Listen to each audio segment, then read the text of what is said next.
Bruce Lee faces a real dilemma. He's on the verge of stardom in the United States with a projected TV series on the horizon, but he's just achieved superstardom as a film actor here in Hong Kong. So what does he choose, the East or the West? It's a kind of problem most budding movie actors would welcome. It's the Pierre Berton Show, the program that comes to you from the major capitals of the world. This edition comes to you from Hong Kong. And Pierre's guest is the man who taught karate, judo, and Chinese boxing to James Garner, Steve McQueen, Lee Marvin, and James Coburn. The newest Mandarin superstar, known in the West for his appearances in Batman, The Green Hornet, Ironside, and Longstreet. His name is Bruce Lee, and he doesn't even speak Mandarin. And here's Pierre. Well, how can you play in Mandarin movies if you don't even speak Mandarin? How do you do that? Well, first of all, I speak only Cantonese. Yeah. So, I mean, there is quite a difference as far as pronunciation and things like that go. So somebody else's voice is used, right? Definitely, definitely. You just make the words. Doesn't that sound strange when you go to the movies, especially in Hong Kong, in your own town, and you see yourself with somebody else's voice? Well, not really, you see, because most of the Mandarin pictures done here are dubbed anyway. They're dubbed anyway? Anyway, I mean, disregard. I mean, they shoot without sound. So it doesn't, make any difference. Your lips never quite make the right words, do they?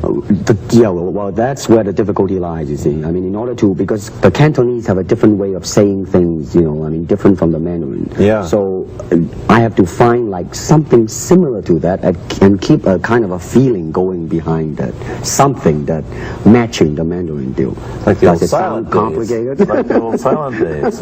But I gather in the movies made here, the dialogue is pretty stilted anyway. Yeah, I agree with you. I mean, see, to me, a motion picture is motion. Yeah. I mean, you got to keep the dialogue down to the minimum. Did you look at many Mandarin movies before you started playing in the first one? Yes. What did you think of them when you saw them? Quality-wise, I mean, I have to admit that it's not quite up to the standard. However, it is growing, and it is getting higher and higher, and going toward that standard, than what I would term quality. They say the secret of your success in that movie, The Big Boss, which was such a success, you rocketed you to stardom in Asia, was that you did your own fighting.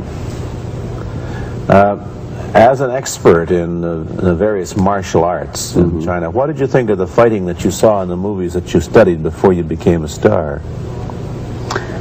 Well, I mean, definitely in the beginning I had no intention or whatsoever that what I was practicing and what I'm still practicing now would lead to this to begin with.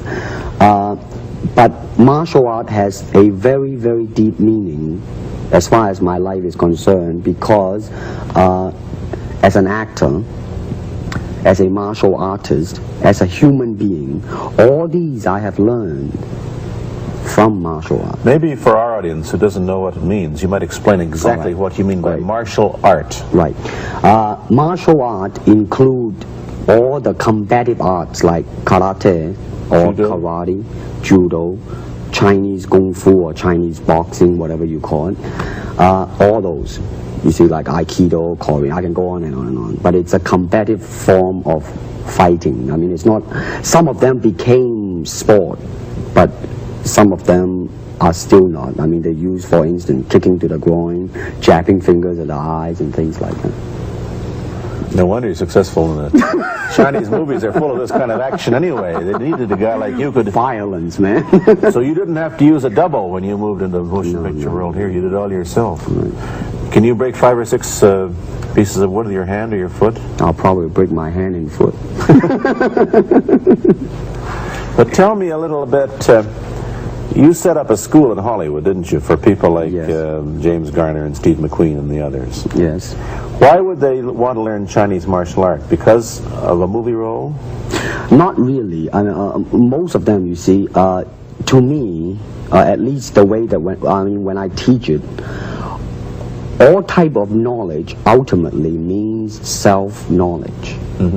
So therefore, they're coming in to and ask me to teach them not so much of how to defend themselves or how to do somebody in. Rather, they want to learn to express themselves through some movement, be it anger, be it determination, or whatsoever. So in other words, what I'm saying therefore is that he is paying me to show him in combative form the art of expressing the human body. Which is acting in a sense, isn't it? Well, or it would be useful too for an actor to have. It might sound too philosophical, but it's acting or acting unacting. You've lost me. I have. So what I'm saying, actually, you see, it's a combination of both. Here it is the natural instinct, and here is control. You are to combine the two in harmony. Not, if you have one to the extreme, you will be very unscientific. If you have another to the extreme, you become all of a sudden a mechanical man, no longer a human being. So it is a successful combination of both. So therefore, it is not only, therefore it's not pure naturalness or unnaturalness. The ideal is unnatural naturalness or natural unnaturalness. Yin yang, eh? Right, man, that's it. Yeah, one of your students, James Coburn, played in a movie called Iron Man Flint, in which he used karate. Is that what he learned from you? He learned it after. Oh, after he played in Iron Man. Right. You see, actually, I do not teach, karate, because I do not believe in styles anymore. I do not believe that there is such thing as like Chinese way of fighting or the Japanese way of fighting or whatever way of fighting, because unless human beings have 3 arms and 4 legs, we will have a different form of fighting. But basically we have only 2 hands and 2 feet. So styles tends to not only separate man, because they have their own doctrines, and then the doctrine became the gospel truth, that you cannot change, But if you do not have styles, if you just say, well, here I am, as a human being, how can I express myself totally and completely? Now, that way, you won't create a style, because style is a crystallization, that way it's a process of continuing growth.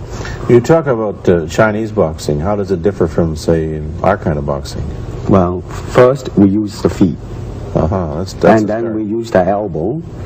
And you use the thumb too? You name it, man. We use it all. You have to, see, because that is the expression of the human body. Everything. Not just the hand.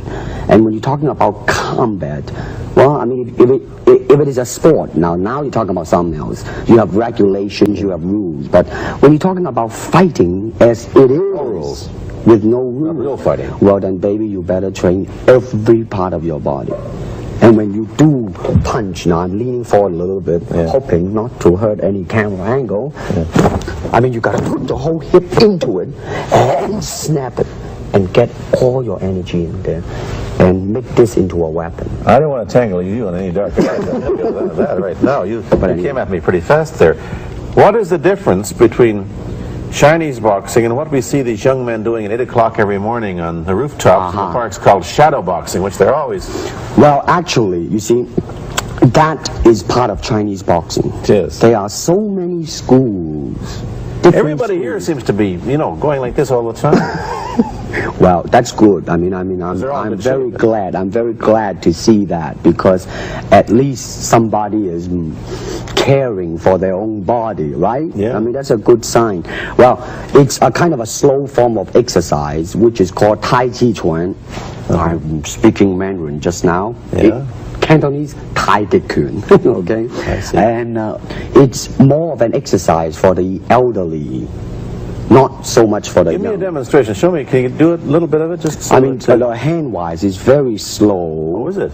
And you push it out, but all the time you are keeping the continuity going, bending, stretching, everything. everything. You know, suppose, you know, I mean, you just keep it moving. It's like a ballet dancer there. Yeah, it is. I mean, to them, you see, the idea is running water never grows stale. So you got to just keep on flowing.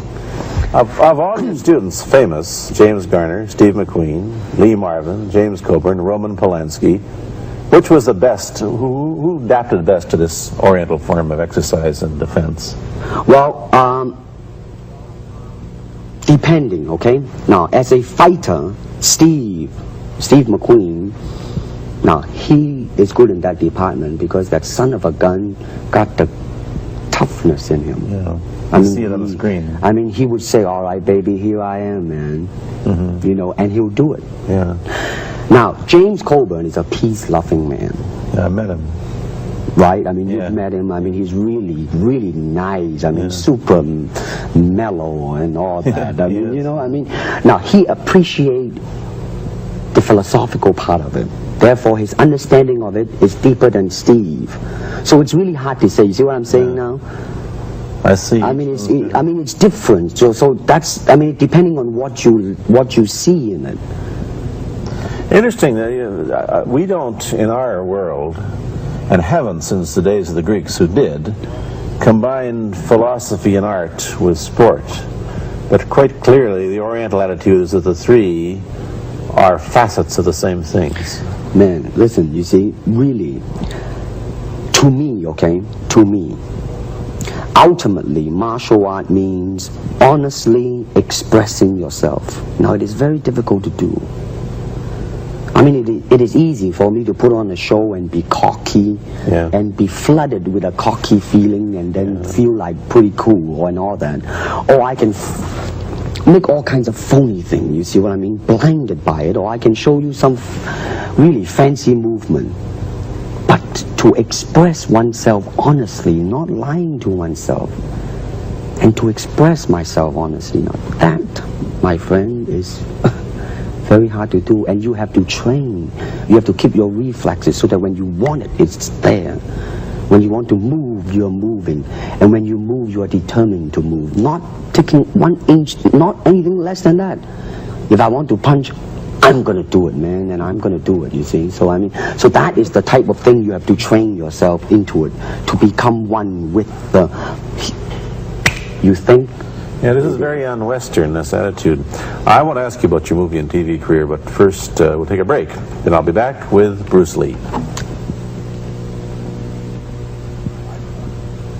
I've been talking to Bruce Lee mainly about the Chinese martial arts, which include things like Chinese boxing, karate, and judo, which is what he taught when he was in Hollywood. After he left the University of Washington, where he studied, of all things, philosophy, if you can believe that. He did, but that, perhaps you understand why the two go together from the first half of this program. And you can perhaps understand how he got into films. He knew a lot of actors, but I'm told that you got the job on the Green Hornet, where you played Cato the chauffeur, mainly because you're the only Chinese-looking guy who could pronounce the name of the leading character, Britt Reed. I meant that as a joke, of course. And it's a heck of a name, man. I mean, every time I said it, at that time, I was super conscious. I mean, really, now, that's another interesting thing, huh? Let's say if you learn to speak Chinese. Yeah. And it's very, I mean, it's not difficult to learn and speak the word. The hard thing, the difficult thing, it's behind what is the meaning, what brought on the expression and feelings behind those words. Like when I first arrived in the United States, and I look at a Caucasian, and I really would not know whether he was putting me on, or is he really angry, because we have different way of reacting. Of course. See, those are the difficult things, you see. It's almost as if you came upon a strange race where a smile didn't mean what it does to us. In fact, a smile doesn't always mean the same, does it? Of course not. Yeah, I just thought of that.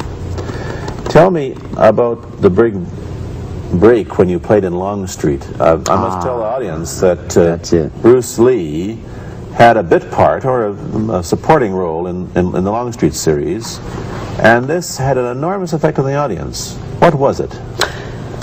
Well, you see, the title of that particular episode of Longstreet is called The Way of the Intercepting Fist. Now, I think the successful ingredient in it was because I was being Bruce Lee. Yourself. Myself, right. And did that part, just express myself, like I say, honestly express myself at that time. And because of that, I brought, favorable mentioning in like New York Times, which says like the Chinaman, who incidentally came off quite convincingly enough to earn himself a television series, and so on and so on and so forth. Can you remember the lines by Sterling Siliphant, the key lines? He's one of my students, you know that? Was he too? Yes. Everybody was your student. But you read, there were some lines that expressed your philosophy. I don't know if you remember them or not. Oh, I remember that. I said, this is what it is, okay? You're talking to Longstreet, played by James Francesca. I said, empty your mind. Be formless, shapeless, like water. Now you put water into a cup, it becomes the cup. You put water into a bottle, it becomes the bottle. You put it in a teapot, it becomes the teapot. Now water can flow, or it can crash. Be water, my friend. Like that, you see? Oh, I see. I get the idea. I get the power behind it. So, now, two things have happened. First, there's a pretty good chance that you'll get a TV series in the States called The Warriors, in which you use, what, the martial arts in a Western setting? That was the original idea. Now, Paramount, I did Longstreet for Paramount, and Paramount wants me to be in a television series. On the other hand, Warner Brother wants me to be in another one, but both of them, I think, they want me to be in a modernized type of a thing. And they think that Western idea is out. Whereas You want to do the Western, eh? I want, because you see, I mean, how else can you justify all these punching and kicking and violence except in that period of the West? I mean, in nowadays, I mean, you don't go around on the street kicking people or punching people. Because if you do, that's it. I mean, I don't care how good you are, But this is true also of the Chinese dramas, which are mainly costume dramas, and they're all full of blood and gore over here. Oh, you mean here? Yeah. Well, unfortunately, you see, I hope that the picture I am in would either explain why the violence was done, whether right or wrong or whatnot. But unfortunately, pictures, most of them here, are done mainly just for the sake of violence. You know what I mean? Like, fighting for 30 minutes, get stabbed 50 times. Well, I'm fascinated. Let me give you your microphone back. I'm fascinated that you came back. I am a martial artist. You came back to Hong Kong. We're on the verge of success in Hollywood and full of it. And suddenly, on the strength of one picture, you become a superstar. Everybody knows you. You have to change your phone number. You get mobbed in the streets. Now, what are you going to do? Are you going to be able to live in both worlds? Are you going to be a superstar here, or one in the States, or both? Well, let me say this. First of all, the word superstar really turned me off, and I'll tell you why. Because the word star, man, it's an illusion. It's something what the public calls you.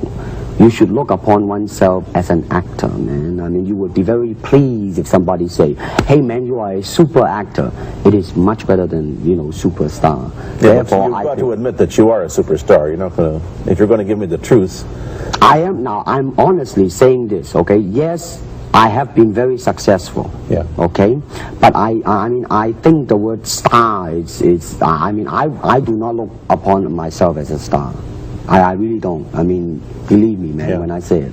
I mean, I'm not saying it because what are you going to do? Let's get back to the question. Okay. Are you going to stay in Hong Kong and be famous? Or are you going to go to the United States and be famous? Or are you going to try and eat your cake and have it too? I am going to do both because, you see, I have already made up my mind that in the United States, I think something about the Oriental, the true Oriental should be shown.